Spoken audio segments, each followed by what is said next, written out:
Champions trophy चल रही है और इतना जबरदस्त मैच हुआ है अभी इंग्लैंड और ऑस्ट्रेलिया का। इतना जबरदस्त मैच हुआ है।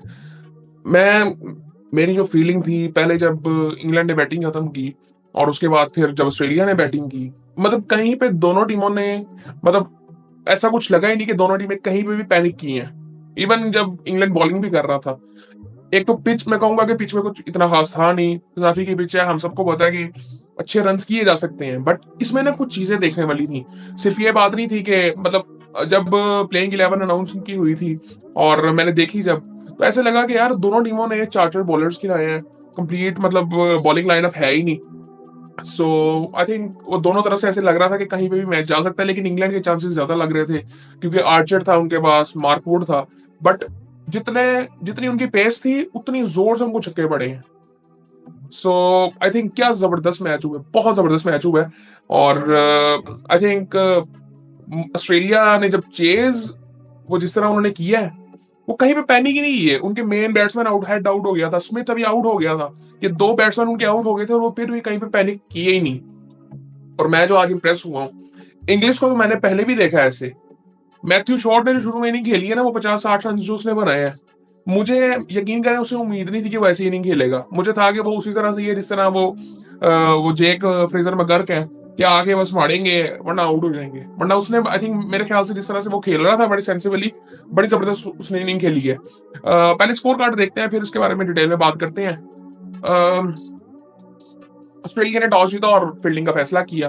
अब ऑस्ट्रेलिया का साफ पता था। अच्छा, मैंने वैसे सोचा नहीं था कि ऑस्ट्रेलिया 350 रन खा लेगा। मुझे मुझे था कि यार अगर ये बहुत ही बुरी भी बॉलिंग करेंगे ना तो ये 310 पे चले जाएंगे, 320 पे चले जाएंगे, 300 भी नहीं मेरे ख्याल से होगा। लेकिन वो उसकी तरफ से डकिट ने जो इनिंग खेल दी थी, और साल्ट भी जिस तरह इन्होंने स्टार्ट किया था वो बड़ा जबरदस्त था। साल्ट आउट हो गया था फिर, और जिस तरह उन्होंने फील्डिंग की है ऑस्ट्रेलिया ने, बहुत जबरदस्त फील्डिंग। कैरी आज कीपिंग नहीं कर रहे थे, और जो कीपिंग कर रहे थे इंग्लिश ने कीपिंग किया, और इंग्लिश ने कोई इतनी खास कीपिंग की नहीं वैसे। लेकिन उसने इस तरह की बैटिंग कर दी है ना, वो उसने सारा कुछ ही कवर कर दिया है। वो जिस तरह उसने मैच फिनिश किया बाद में, बहुत जबरदस्त, बहुत जबरदस्त। आई थिंक मजा आया मैच देखने का, और आज कजाफी में मैच था और स्टेडियम भी इतना खूबसूरत लग रहा था। और जिस तरह से मैच वहां पे हो रहा था, क्राउड काफी आया हुआ था। लग रहा था कि ग्राउंड फुल है। और आई थिंक जो आए होंगे उनके पैसे पूरे हुए होंगे कि 350 पहले हुआ, फिर 350 चेज भी हुआ, तो 700 रन हो गए हैं आज।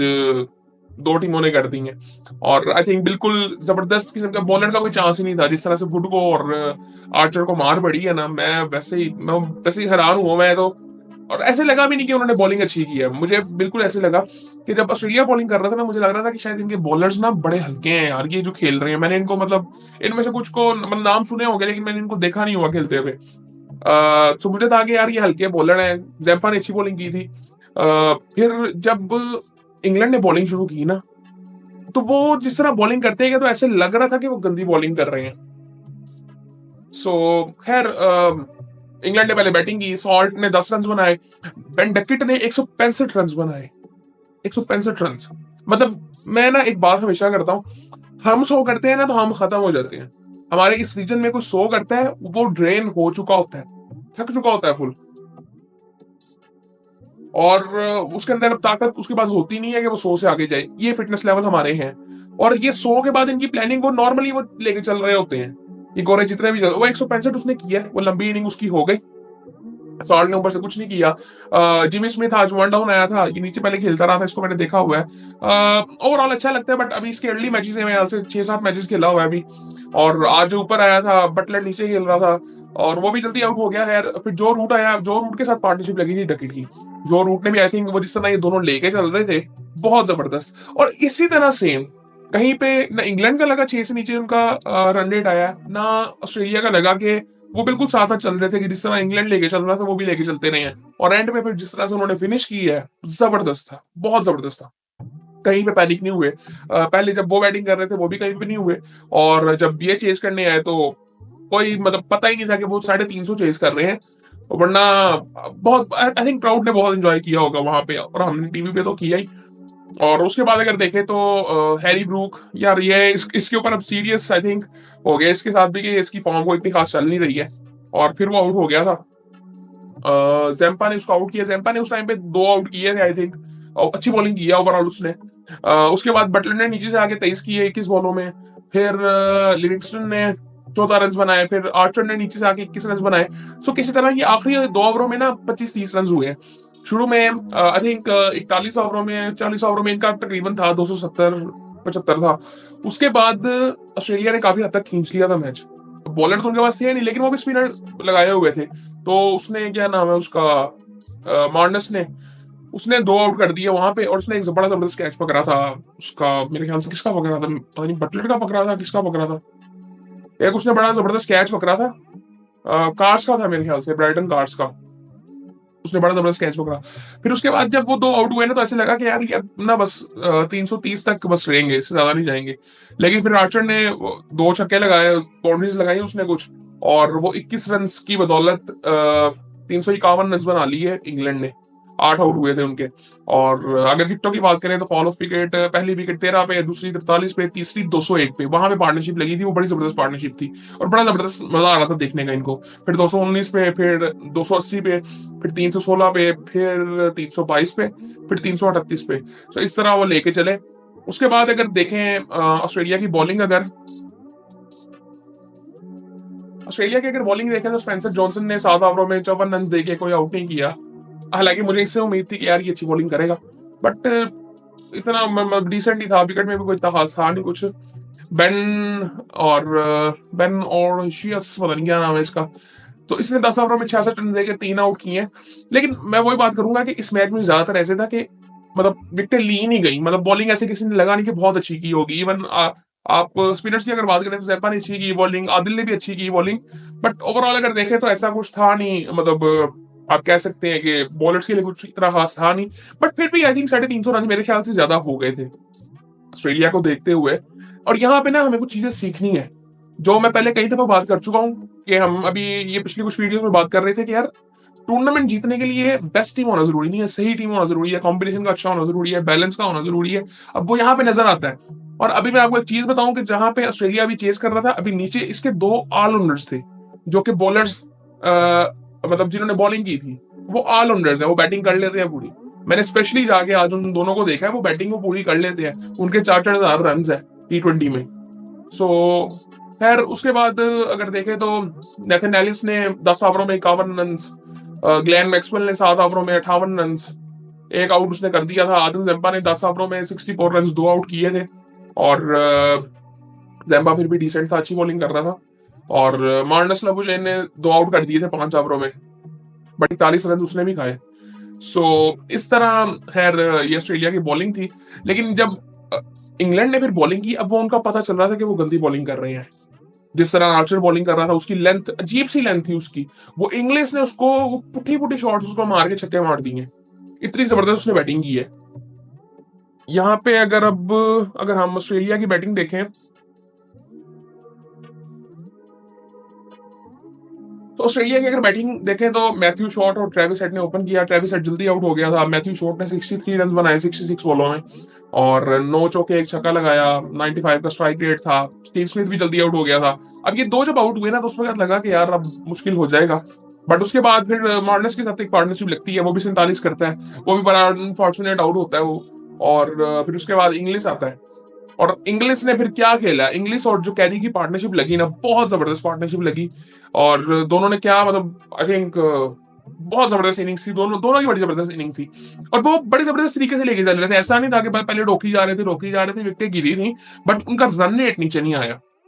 रन रेट वो साथ अपना लेके चल रहे थे। उनको पता था हमने चेस करना है, और एंड पे उन्होंने आई थिंक 2 ओवर पहले चेस कर लिया था। और 48वें ओवर में चेस कर लिया था उन्होंने। सो उसके बाद अगर इंग्लिश को देखें तो उसने 120 रन बनाए 86 बॉलों में, 86 बॉलों में 140 का स्ट्राइक रेट, 8 चौके 6 छक्के उसने लगाए। और क्या उसने छक्के लगाए हैं, पुल पे उसने जबरदस्त छक्के लगाए। और उसने 1-2 छक्के लगाए पीछे। जबरदस्त। वो आई थिंक वो लग रहा था कि वो मजाक कर रहा है उनके साथ, जितनी पेस आर्चर की है। कार्ड्स को भी उसने एक लगाया, आर्चर को भी लगाया। और वो पुल पे उसने 2-3 छक्के लगाए थे, बड़े जबरदस्त छक्के थे वो। और फिर उसके बाद एक मैक्सवेल भी आया, उसने नीचे से आके 15 बॉलों में 32 कर दिया। सो वो कहीं से भी फिर चेज में ऐसे लग रहा था कि बड़े सुकून से वो लेके चलेंगे। एक्स्ट्रा भी दे दी उन्होंने 14। और टोटल फिर उन्होंने 48वें ओवर में चेस कर लिया, 356 रन किए, 5 आउट हुए थे उनके। सो अभी इनके बॉलर्स नहीं है इनके पास। सो अब यहाँ से आप अंदाजा लगाओ। और मैं आपको एक बात बताऊं, जब इंग्लैंड बैटिंग कर रहा था तो उस वक्त एक टाइम पे लग रहा था कि ये 400 करेंगे, क्योंकि उनका भी 30 ओवरों में 200 था, इनका भी 30 ओवरों में 200 था, इन्होंने भी कर लिया था। सो उस वक्त 400 लग रहा था, फिर वो फिर एक टाइम पे लगा कि 330 पे खत्म हो जाएगी, फिर 350 भी हो गए। तो इस तरह ये चीज चलती रही। और उसके बाद फिर अगर देखें तो ऑस्ट्रेलिया की पहली विकेट 21 पे गिरी, दूसरी 27 पे, तीसरी 122 पे, चौथी 136 पे, फिर 282 पे। ये पार्टनरशिप लगी थी उसकी, क्या नाम है, एलेक्स कैरी और इंग्लिश की। बड़ी जबरदस्त पार्टनरशिप थी। फिर उसके बाद उन्होंने सारा कवर किया और फिर आराम से चेंज हो गया था। मार्कवुड ने तकरीबन 10 ओवरों में, अभी 10 ओवर उसके पूरे नहीं हुए थे, 3 बॉलें पड़ी थी, उसको 75 रन पड़े हैं, एक आउट किया है। और आर्चर ने 10 ओवरों में 82 रन खाए हैं। आर्चर ने 82 रन खाए हैं, तो इससे अंदाजा लगा लें इनको मार कितनी बड़ी है। इनके मेन बॉलर्स हैं ये। और मैं इन पे कह रहा था कि ये मेन बॉलर्स हैं इनके, सो इनको तो नहीं पड़ेगी मार, बाकी फिर भी वो मैनेज उनको करना पड़ेगा। उसके बाद ब्राइडन कास्ट 7 ओवरों में 70 उसको भी पड़े हैं, एक आउट उसने किया। आर्चर ने भी एक आउट किया था, ब्राइडन कार्स ने भी एक आउट किया। उसके बाद आदिल रशीद ने भी एक आउट किया, 10 ओवरों में 47 रन उसने खाए, एक आउट किया। एक मेडन था बीच में, लिविंगस्टन ने एक आउट किया 7 ओवरों में 47 रन देके। जो रूट ने 4 ओवरों में 26 रन दिए, आउट कोई नहीं किया। सो ये सूरत हाल थी। मतलब कह रहे कि आज बैटिंग का पूरी तरह से ना आज शो था, हर तरह से बहुत मजा आया मैच देखने का। ये नहीं कि पूरे मैच में कहीं पे बोर हुए हो। क्राउड तो बिल्कुल भी नहीं हुआ होगा। शुरू में सुबह जब स्टार्ट हुआ था मैच तो क्राउड अभी आ रहा था, लेकिन आस्ता आस्ता दूसरी इनिंग में तो पूरा क्राउड था। और आई थिंक एंजॉय किया होगा। और वो जिस तरह का ग्राउंड लग भी रहा था ना अंदर से, मजा आ रहा था देखने का। और ऐसे लग रहा था कि इंजॉयमेंट हो रही होगी, खूबसूरत लग रहा था ग्राउंड, क्वालिटी बड़ी जबरदस्त लग रही थी। जो एक चीज आज हुई ना वो बड़ी अजीब सी थी, और ये मैं पिछले कुछ मैचेस से देख रहा हूँ। आईसीसी सारा कुछ मैनेज कर रहा है और डिसीजन आने में बहुत टाइम लग रहा था। मतलब एक वो फ्री हिट वाला डिसीजन था, अब फ्री हिट पता चल गया था कि वो फ्री हिट होनी है। सो बस उसको ना वो क्या कहते हैं, बॉल ट्रैकिंग इतनी लेट, वो वहां पे इतना मसले आ रहे थे। और उसके अलावा भी कुछ एक दो चीजें हुई थी ऐसी जहां पे इश्यूज आ रहे थे और टाइम जाया वहां पे भी हो रहा था। सो आई थिंक ये थोड़ी सी चीजें आईसीसी को देखनी चाहिए। बाकी ओवरऑल अगर देखें तो एक्सपीरियंस बड़ा जबरदस्त था। और एक बड़ी जबरदस्त जबरदस्त चीज नहीं मैं कहूंगा, एक बड़ी थर्ड क्लास चीज हुई। ये इसके बारे में मुझे लग रहा था कि मुझे लगा था बात करनी चाहिए। वो इंडिया का जो मैच था ना, उसमें इन्होंने लोगो चेंज कर दिया था जे शाह साहब ने। सो अब बहाने इनके शुरू हो जाते हैं फिर। ये आई थिंक ये इस तरह की चीजें करनी नहीं चाहिए यार, बस कर दो। इतना मजा आ रहा है, इंजॉय कर रहे हैं सब। एक जबरदस्त सा शो चल रहा है, वो क्या नाम है, the dressing room, DP world dressing room जो उनका चल रहा है, वसीम अकरम वगैरह का, फखरे आलम का, जो ये पहले करते थे ना, द पवेलियन, शायद उसके बारे में मैं पहले बात कर चुका हूँ। और इतना जबरदस्त शो चल रहा है, पाकिस्तान इंडियन उसमें इकट्ठे हैं, अजय जडेजा है, निखिल चोपड़ा है, वसीम अकरम है, वकार यूनिस है, फखरे आलम है। इतना वो जबरदस्त मजा आता है देखने का। तो आई थिंक इस तरह की चीजें नहीं करनी चाहिए। वहां से आई थिंक वो जो चैंपियंस ट्रॉफी के नीचे लिखा हुआ था ना, जहाँ पे होस्ट किया जा रहा होता है, होस्ट का नाम, वहां से उस मैच में होस्ट का नाम हटा दिया गया था और उसका एक्सक्यूज बोला गया था कि टेक्निकल चीज थी और वो टेक्निकल मसला था जो पूरे मैच में हाल ही नहीं हुआ। ये अच्छा, वो समझ नहीं आती हैं चीजें मुझे, ये इस तरह की बातें कर किस तरह से लेते हैं। मतलब एक लोगो जिसने अप्रूव किया उसको नजर ही नहीं आया, स्पेशल मैच के लिए, उस मैच के लिए। ये सारी चीजें ना अजीब सी लगती हैं। ये कोई टेक्निकल इशू नहीं था।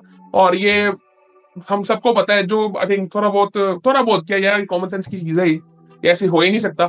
और आई थिंक और भी कुछ चीजें चल रही हैं। आप इंडियन मीडिया इस वक्त देखें, मुझे ना इंडियन मीडिया इस वक्त देख के बड़ा कॉन्फिडेंस आ रहा है, यकीन करें। मुझे वो निशानियां नजर आती हैं कि जब वो पाकिस्तान जीतता है और तब पाकिस्तान हारता है ना, वो निशानियां जो थोड़ी बहुत नजर आ रही होती है ना इंडियन मीडिया की तरफ से, वो कहते हैं ना, तो हम्बलनेस एक बड़ी एक चीज होती है। तो वो मुझे ना थोड़ा सा कॉन्फिडेंस आ रहा था। मैं कहा अब हम जरा थोड़े से हम्बल रहे, हमें ये हरकतें करने की जरूरत नहीं है। सो आई थिंक ये चीजें करनी नहीं चाहिए जनरली यार, मेरे ख्याल से नहीं करनी चाहिए, मजा नहीं आता इस तरह फिर।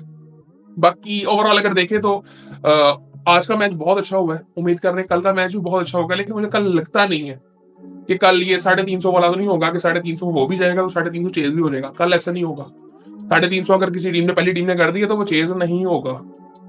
इवन मुझे लगता है कि 300 से ऊपर भी हो गया, 300 भी हो गया तो वो चेज करना बड़ा मुश्किल हो जाएगा कल।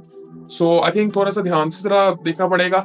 बाकी ओवरऑल आई थिंक बहुत बातें हो रही थी आज भी, जिस तरह के शोज होते हैं पाकिस्तान और इंडिया के, बहुत सी बातें हो रही थी कि पाकिस्तान ये पाकिस्तान वो। यार बात बोला गया है, जब परफॉर्मेंस ना हो रही हो ना, तो बहुत अच्छी टीम भी बहुत बुरी लग रही होती है। जिस तरह अब इंडिया के भी कुछ थोड़ा सा पहले लग रही थी, जब ये अभी रिसेंटली 2 दिन मैच पहले जब रोहित ने शो किया 50 कोहली ने की है, उससे पहले आप देख लें इंडिया के बारे में क्या बातें हो रही थी कि कोई फॉर्म में नहीं है। तो बस ये बातें होती रहती हैं। पाकिस्तान की टीम भी मोस्टली जो टीम है ये सारी खेलती रही है। मतलब हाँ, ये नहीं कह सकते हैं कि इनमें मतलब उस तरह से बॉलर्स फॉर्म में नहीं है। बैटर्स तो सारा कुछ कर रहे हैं अपना काम। सो यार ये लंबी हो गई है वीडियो, फिर बात करेंगे। बाकी आई थिंक बड़ा जबरदस्त मैच हुआ, ऑस्ट्रेलिया जीत गया और यही वजह है। इस वजह से एक क्रिकेट में सबसे बेस्ट है, ये गेम को गेम की तरह लेते हैं। कोई इमोशंस नहीं मुझे नजर आए, पैनिक किए ही नहीं, कोई चक्कर ही नहीं है, आराम से सुकून से मैच जीतते हैं। कहीं पे नहीं ऐसे लगा दोनों टीमें जब उन्होंने बैटिंग की बड़ी सुकून से, वो इवन बॉलिंग भी जब वो कर रहे थे थोड़ा सा वो हल्का फुल्का जो इंसान को होता है कि यार रन पड़ रहे हैं बस उतना, वो पैनिक नहीं की है। जब सारा कुछ ही मतलब वो हो गया खत्म, ऐसा कुछ नहीं हुआ। और वो स्पेशली ये तो रोबोट के बच्चे हैं, ये ऑस्ट्रेलिया वाले, ये तो हिलते ही नहीं है, इनके तो कुछ नजर ही नहीं आता इमोशंस। आई थिंक बड़ा जबरदस्त उन्होंने मैच जीता है। बाकी आई थिंक मेरी तो सपोर्ट भी इनके साथ ही थी, वो इसलिए थी कि मुझे लगता है कि अभी ये क्वालिफाई तो करेंगे। लेकिन उधर से मुझे लगता है कि अफगानिस्तान, जो कि अफगानिस्तान अभी पहला मैच तो अपना हार गया है, बट आगे देखते हैं। अब साउथ अफ्रीका की बड़ी अच्छी टीम लग रही है, जिस तरह वो पहला मैच बड़ी सेंसिबली खेले थे, बहुत जबरदस्त था। बाकी फिर आपसे बात होती है।